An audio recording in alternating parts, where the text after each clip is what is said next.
Olá, bem-vindos a mais uma exploração aqui no The Deep Dive.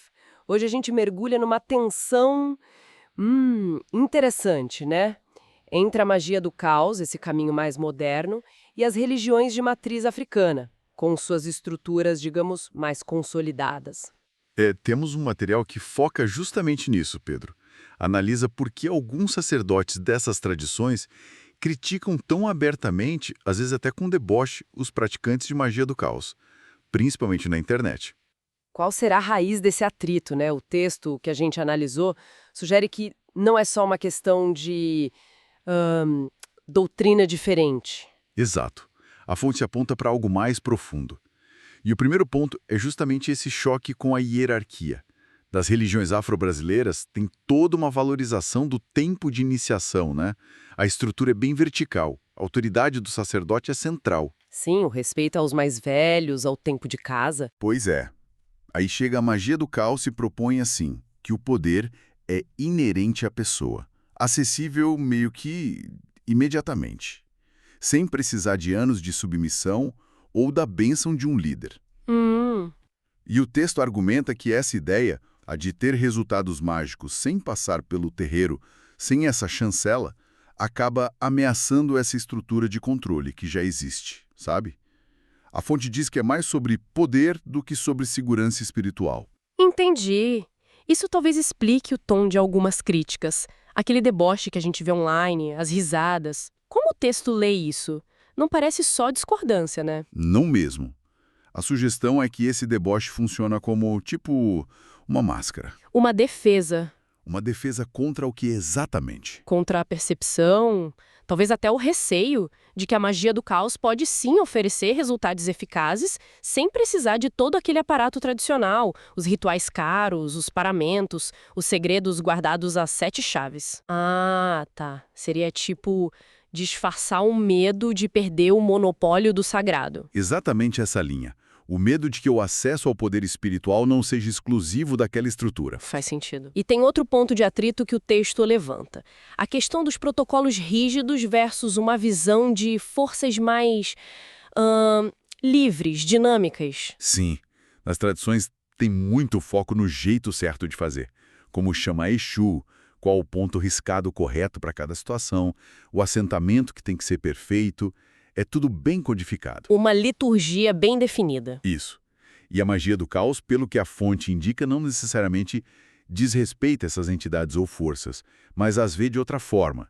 Talvez como arquétipos, energias com as quais se pode interagir mais livremente, não como propriedade de um ritual específico. O que, claro, pode ser visto como uma afronta por quem segue a tradição à risca. Com certeza.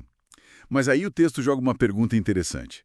Será que o verdadeiro desrespeito não estaria em só repetir fórmulas muitas vezes herdadas num contexto histórico complicado de colonização, de medo? Será que essa abordagem caótica não seria, na verdade, mais libertadora para quem pratica? É uma perspectiva que questiona a própria natureza da tradição, né? E isso conecta com a ideia de autonomia espiritual, que parece ser outro ponto nevrálgico. Totalmente. O modelo mais tradicional muitas vezes envolve o consulente buscando o sacerdote para tudo. Para jogar, para fazer trabalhos, para pedir proteção. Cria-se uma relação contínua. Uma certa dependência, talvez. O texto aponta para isso, sim, que pode gerar uma dependência. E a magia do caos vai na contramão, né? Promove a ideia de que o praticante pode operar magicamente sozinho, acessar arquétipos, alterar a realidade com a própria vontade de intenção. E essa autonomia individual? Seria, segundo essa análise, quase que inadmissível para quem se beneficia de alguma forma dessa dinâmica de dependência. A ideia de que a pessoa não precisa mais de você o tempo todo. Então, a própria força da crítica, a intensidade da reação negativa, seria um sinal? E o argumento final do texto. Sistemas estabelecidos não costumam gastar energia atacando o que consideram fraco ou irrelevante. Concorda? Geralmente não. Então, se a magia do caos é tão criticada por alguns setores, a sugestão é que isso acontece justamente porque porque ela funciona para quem pratica, porque ela transforma, empodera, liberta. E essa liberdade é que seria vista como perigosa por quem, na visão da fonte, se beneficia de manter certas prisões ou estruturas de controle. Entendi. Então, resumindo a visão desse material, o conflito não é só sobre qual deus ou entidade é mais forte, mas sobre poder mesmo. Controle hierárquico versus autonomia. Tradição como estrutura versus liberdade individual. Exato.